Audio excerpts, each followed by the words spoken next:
존경하는 박병석 국회의장님, 선배 동료 의원 여러분, 정세균 국무총리를 비롯한 국무위원 여러분, 인천 부평을 출신 홍영표 의원입니다. 코로나 첫 확진자 발생한 지 1년이 지나고 있습니다. 그러나 우리는 연대와 협력의 정신으로 함께해 주신 국민 덕분에 코로나19 위기를 극복해 가고 있습니다. 현장에서 생명의 위험을 무릅쓰고 국민의 건강을 지키고 있는 보건의료 관계자 및 공직자 여러분에게 존경과 격려의 박수를 보냅니다. 총리 나와 주십시오.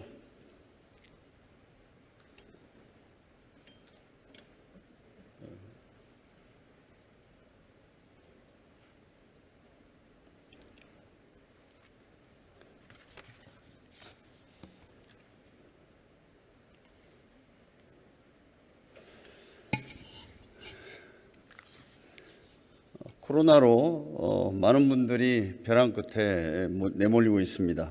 재난 시 정부 방침으로 피해를 본 자영업자와 소상공업자 등 피해 계층에 적절한 보상을 하는 것은 국가의 책무라고 생각합니다. 그렇게 생각하시죠? 예, 그렇게 생각합니다. 거기에 대해서 충분한 또 그런 지원이 꼭 이루어져야 된다고 생각합니다. 예, 그 헌법에 이제 그런 조항이 있지 않습니까? 그래서 그 손실보상제도를 정부에서 지금 입안하고 있는데 이제 입법이 필요하고 또 시행령도 만들어야 되고 그래서 시간이 좀 필요할 터인데요. 이제 그 헌법 정신을 보면 법률로 정한다고 되어 있습니다. 그것은 이제 정부가 아니면 국가가 부담할 수 있는 능력 이런 것도 감안해야 된다고 하는 취지가 거기에 들어있는 게 아닌가 그렇게 생각해서 정부가 부담할 수 있는 최대한의 그런 노력을 통해서 어렵고 힘든 자영업자들이나 소상공인들에게 힘이 되어야 된다고 생각하고 있습니다. 그리고 또 상생 3법으로 저희가 또 제도적으로 지원할 수 있는 것들을 준비하고 있는데 잘 돼가고 있습니까? 아마 그 법은 이 국회에서 지금 이 발의를 하고 여러 건이 발의가 된 것으로 알고 있습니다. 그래서 정부는 그 법안을 심의할 때 적극 참여해서 함께 지혜를 모아서 국민에게 힘이 될 수 있는 그런 좋은 입법이 가능하도록 정부로서도 최선을 다하겠습니다. 네. 2월 임시국회에서 통과될 수 있도록 정부도 최선의 준비를 다해 주시기 바랍니다. 예, 노력하겠습니다. 제가 오늘 부동산 대책 공공주도 3080 주택 공급 확대 방안을 발표했습니다. 굉장히 현실적이고 실소유자 중심의 그런 대책이어서 저는 더 이상 이 공급 문제를 가지고 논란은 하지 않을 것이라고 봅니다. 제가 걱정되는 두 가지만 좀 말씀을 드리겠습니다.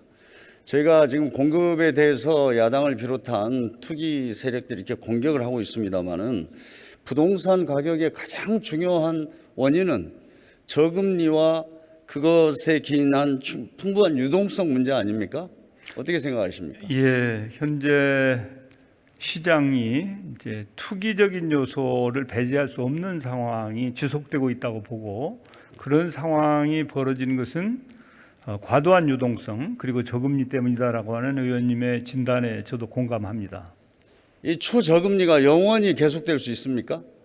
뭐 그럴 리가 없죠. 이제 코로나19가 어떻게 될 것인지 또 경기가 만약에 활성화되어 가지고 이 돈에 대한 수요가 늘어나면 당연히 이제 금리가 오르게 되어 있죠. 그래서 이 부분은 이 경제 상황 경기와 이 팬데믹이 어떻게 돌아가느냐 그것은 우리 국내도 그렇지만은 지금은 지구촌이 하나가 되다시피 이렇게 연동되어 있는 측면도 있는 것 같습니다. 그래서 가장 중요한 것은 이제 코로나19의 향방이고 그 다음에는 경기가 어떻게 돌아가느냐에 따라서 결정될 거라고 봅니다.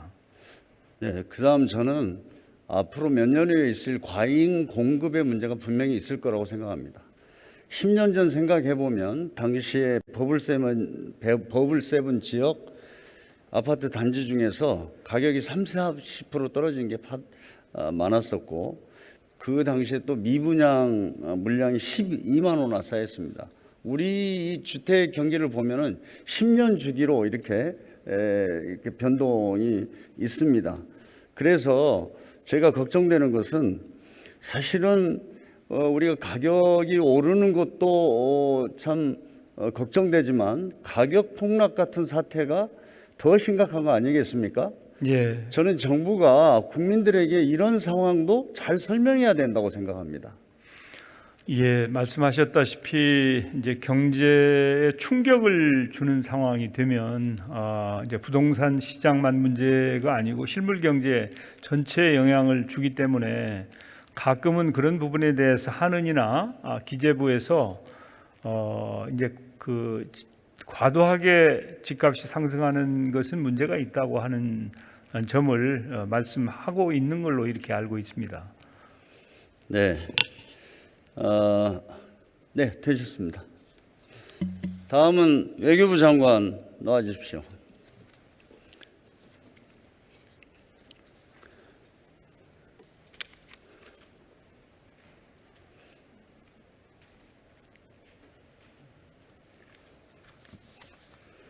네, 아마 장관님 이제 마지막 또 대정부 질문 네, 그렇습니다. 네, 그런 하시는 것 같습니다. 거겠네요.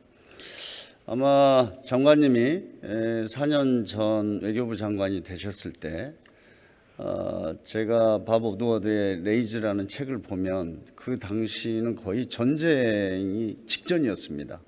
그때 장관으로 취임하셔서 정말 한반도의 평화와 긴장 완화를 위해서 많은 저는 역할을 하셨다고 생각합니다. 네. 제가 지금 생각이 드는 것은 트럼프 정부와의 한미 동맹에 대해서 또 트럼프 정부의 한반도 정책에 대해서 이제 지났으니까 뭐 어떻게 평가하십니까? 네, 그 한반도 문제, 북핵 문제 관련해서 한미 간의 그 소통의 빈도라든가 심도에 있어서는 그 어느 때보다도 상당히 그 긴밀하게 진행이 되었다고 생각을 합니다. 그리고 그 말씀하셨듯이 2017년 후반기의 그 상황을 비교했을 때는 그간의 양국의 그 긴밀한 협조 또 주변국과의 협의를 통해서 상당히 잘 관리를 해왔다고 생각을 하고요. 그 와중에 2018년에 그 큰 그 정상 행사들이 있었습니다. 그래서 그러한 그 정상들의 의지를 담아서 한반도의 완전한 비핵화 또 항구적인 평화체제 수립 이라는 데 대해서 문서로 그 한미 또 북한이 확인해 준 것은 상당히 그 의미가 있었던 외교적 성과라고 평가가 됩니다. 그 굉장히 이제 외교부 장관으로서 평가를 하신 거고요. 사실 보면 저는 트럼프 대통령 때문에 엄청나게 속을 많이 썩으셨을 거라 생각합니다. 아메리칸 퍼스트, 미국의 어떤 우월주의를 내세워서 동맹을 무시하고 일방적으로 하고 저희가 예를 들어서 뭐 방위비 분담금 문제라든지 또 하나는 우리 독일에서 갑자기 미군을 감축하면서 그 다음에 한국이다 이런 얘기까지 있었지 않습니까? 그런 관계 속에서 이렇게 관리를 해왔다고 생각합니다. 이번에 바이든 대통령이 취임사에서 동맹의 복원을 이야기했습니다. 알고 계시죠? 네, 그겁니다. 저는 이게 의미심장하다고 봅니다. 저는 트럼프 4년 동안 이 동맹 관계가 완전히 파괴됐기 때문에 이걸 복원하겠다. 이런 의지를 밝힌 거 아닙니까? 어떻게 생각하십니까? 예, 바이든 대통령의 그 한 동맹에 대한 중요성을 강조하신 거라고 생각하고요. 그 동맹에 대해서는 그 전임자 대통령께서의 그런 여러 가지 말씀이 있었지만은 그 미국 내에서도 초당적인 지지가 있는 상황에서 저희가 4년 내내 관리를 했다고 생각이 됩니다. 그래서 여러 가지 어려운 특히 SMA 관련된 현안이 있었지만은 정부가 적극적인 우리의 입장 설명 또 그 정부 당국자 각 레벨에서의 당국자들에 대한 설명을 통해서 그 어렵지만은 그 많은 성과를 거두었다고 생각을 하고요. 바이든 대통령이나 행정부 주요 인사들은 그 명시적으로 또 공개적으로 동맹에 대한 중요성을 계속 강조를 해오고 있습니다. 오늘 아침에 대통령과 바이든 대통령과의 그 통화도 잘 아주 화기애애한 분위기 속에서 그 통화가 진행이 되었다고 보고를 받았습니다. 그래서 아마 그 소통면에 있어서는 물론 저희 정책 기조를 계속 유지를 하면서 저희가 새로운 그 미국의 행정부와 계속 소통을 협의를 해나가겠지만, 소통면에 있어서는 뭐 대통령께서도 말씀하셨지만 조금 코드가 더 맞는, 그럼 좀 더 순조로운 소통이 되지 않을까 기대가 됩니다. 네, 그 굉장히 좀 조심스러운 이런 평가를 하시는 것 같은데요.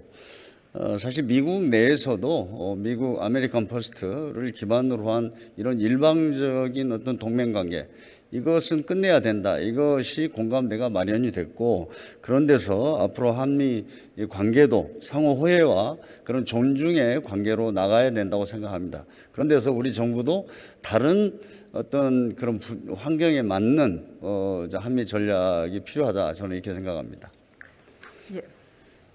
예, 그 미국의 대선 당시서부터 외교부 또 범정부적으로 그 TF를 운영하면서 대선 동향 잘 지켜봤고요. 그 전 인수기에서도 그 인수 상황이 진행되는 것도 면밀히 짚으면서 저희가 대미 메시지를 계속 발신을 했습니다. 이제 새 행정부가 들어섰으니 뭐 저도 블링컨 장관과 통화를 했고, 각 레벨에서 지금 긴밀히 소통을 하고 있습니다. 정상들 간의 만남이 조속히 이루어지는 것이 아마 큰 관건이라고 생각을 하고, 오늘 통화를 통해서 그 의지를 다시 양쪽이 확인한 걸로 알고 있습니다. 네, 하여튼 장관님 그간 수고 많으셨습니다. 네, 감사합니다.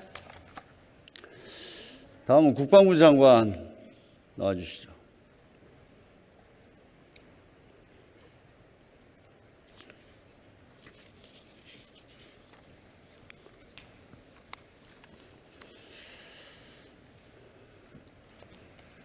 며칠 전에 국방 백서를 발표했죠. 네, 그렇습니다.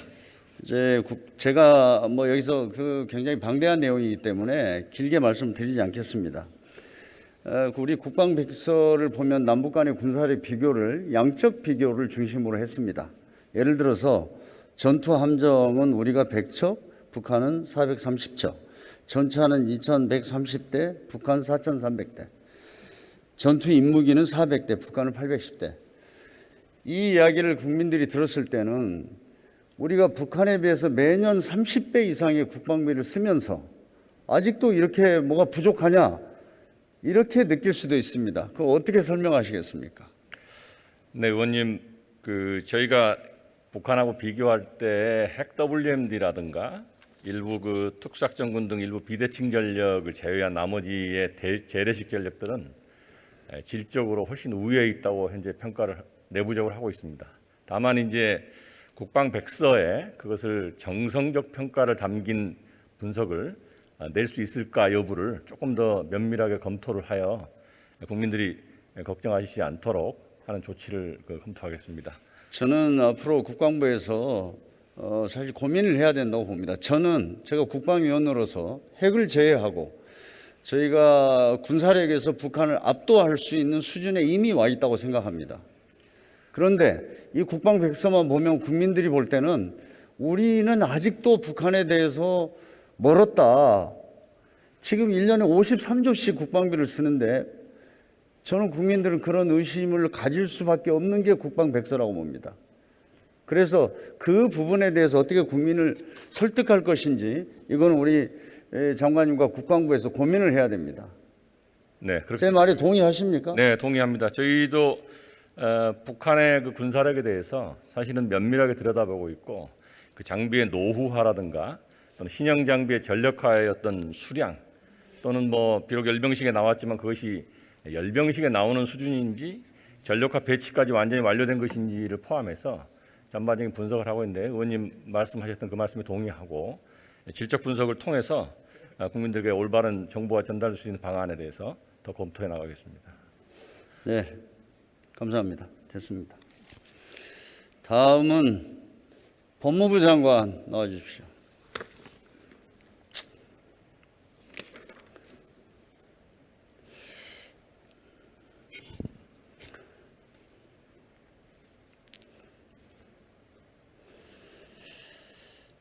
네, 우선 검찰 개혁의 마지막 완성을 위해서 법무부 장관으로서 지금 역할과 기대가 큰데 아무튼 축하드립니다. 예, 감사합니다. 뭐 내가 그 질의하기 전에 오늘 지금 임성근 부장판사 반헌법 행위자에 대한 제 탄핵 소추안을 국회에서 통과시켰습니다. 네, 그런데 마침 또 오늘 아침에 이 임성근 부장판사가 대법원장과 대화를 불법 도청해서 폭로했습니다. 저는 오늘 이걸 보면서 정말 이 탄핵소추 잘했다. 우리나라의 최고의 어떤 그 법률 엘리트라고 할 수 있는 고등 부장판사입니까? 예, 고등부장. 이게 불법 심부름 센터도 하지 않는 이런 불법 도청을 해서 폭로했다는 게 정말 충격적입니다. 이런 분한테는 사법 정의가 아니라 인간적인 예의나 도덕이 없는 사람 같습니다. 이것을 또 야당에서는 마치 뭐 하나 한 건 잘 걸렸다듯이 박수 치는 거 보고 정말 참 제가 부끄럽습니다. 이 국회의사당이 이런 데인가 싶습니다. 이런 파렴치한을 국회에서 편들어주고 변호하는 건 이거 중단돼야 된다고 생각합니다. 그러면서 제가 질의하겠습니다. 네, 한명숙 전 총리 뇌물수수 사건 법적 절차는 마무리됐습니다. 그러나 제 양심은 한명숙은 무죄다 이렇게 외치고 있습니다. 이 사건과 관련해서 검찰이 수감 중인 기걸수를 불러다 증언 연습을 시켰다는 보도가 나왔습니다. 검사가 재판 전에 증인을 불러서 사건을 조작하기 위해 증인신문 연습시키는 것이 적법합니까? 아닙니까? 보도를 저도 봤는데요. 당연히 우리 홍영표 의원님께서 그 보도를 접하시고 상당히 분노를 하시지 않을까 오늘 그 대정부 질문을 하면서 그 말씀을 물어보지 않으실까 예측은 했습니다. 사안 자체가 지금 대검 감찰부에 의한 감찰이 종료되지 않았고요. 또 관련 수사도 있는 것 같습니다. 그런데 그 매체의 보도 내용이 사실이라면 일종의 증언 연습, 뭐 법률적으로는 위증 교사 혐의인데요. 이 문제가 꽤 오랫동안 논란이 돼 있었고 이 점에 대해서 절차적으로 이러저러한 많은 시비가 있었습니다. 현재 감찰이 진행 중에 있습니다. 의원님 지적하신 것처럼 증인 연습이 있었다면 그것은 대단히 부적절한 일이라고 생각을 합니다. 그게 중요한 게 아니고요. 지금 3월 22일이 공소시효인 거 알고 계시죠? 예, 공소시효가 3월 22일입니다. 그때까지 결론을 낼 수 있습니까? 제가 이제 부임한 지 며칠 안 돼 가지고 충분한 보고를 다 받지 못했습니다. 그러나 대검 감찰부에서는 감찰 의지가 있고 최종적으로 지금 보고 있다 이렇게 알고 있습니다. 공소시효 문제를 걱정하실 정도의 상황은 아닌 듯합니다. 제가 일부 정치 검찰들을 못 믿겠습니다. 네. 법무부 장관님께서 유념하시기 바랍니다. 하나 더 질문 드릴게요. 지금 검언유착 사건 한동훈 전 검사장 휴대폰 포렌식이 이루어지지 않고 있습니다. 저한테 오늘 저런 것도 왔어요. 이미 할 수 있는데 왜 안 하냐. 사이트까지 알려줬습니다. 왜 한동훈 전 검사장은 포렌식 암호 해제를 반대하고 있고 왜 안 되고 있습니까, 이게? 그 역시 정확한 진상 파악이 충분히 되어 있지는 않습니다. 그러나 제가 아는 범위 내에서는 적어도 포렌식을 위한 충분한 기술이 진전이 되고 있다고 알고 있고 그를 위한 충분한 조치를 취해 나가는 것으로 저는 알고 있습니다. 지금 홍영표 의원님 말씀하신 것처럼 이 검언유착 사건은 제가 장관으로 취임하기 전부터 매우 정말 중대한 사건으로 제가 법사위에서 관심을 두고 있었던 그런 사건입니다. 그렇고 말씀하신 법을 것처럼 법을 집행하는 검사장이 범죄를 숨기기 위해서 휴대폰 포렌식에 협조하지 않는데 그냥 아무렇지도 않습니까? 우리나라 그 검찰들은 다 그렇습니까? 사건에 대한 이모저모, 이면저면의 논란의 소지가 쭉 있어 왔습니다. 의원님 아시다시피요. 정반대, 현재로서 무혐의에 가까운 결론을 내고 있는 부분도 있고 반대로 지금 지적하시는 바와 같이 충분한 수사가 되어 있지 않다. 특히 혐의자에 대한 휴대폰 포렌식이 이루어지지 않은 상태에서의 실체적 진실이 과연 맞느냐라는 강력한 문제 제기가 있습니다. 의원님도 같은 취지시고요. 법무부 장관으로서도 이 부분의 절차적 정의와 함께 실체적 정의를 밝히는 것이 매우 중요하다고 그렇게 생각합니다. 하여튼 잘해 주십시오. 네, 열심히 하겠습니다. 감사합니다.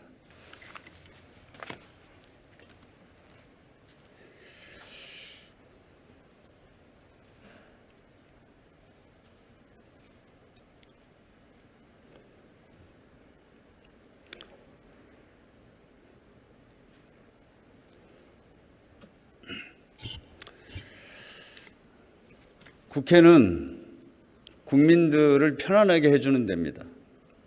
사회적 갈등과 대립을 완화시켜서 우리 사회를 하나로 통합시키는 곳입니다. 색깔로 가짜뉴스로 정치하는 것을 이제 끝내야 됩니다. 코로나19로 영웅적인 투쟁을 하고 있는 우리 국민들을 위해서 일하는 국회가 되기를 기대합니다. 감사합니다.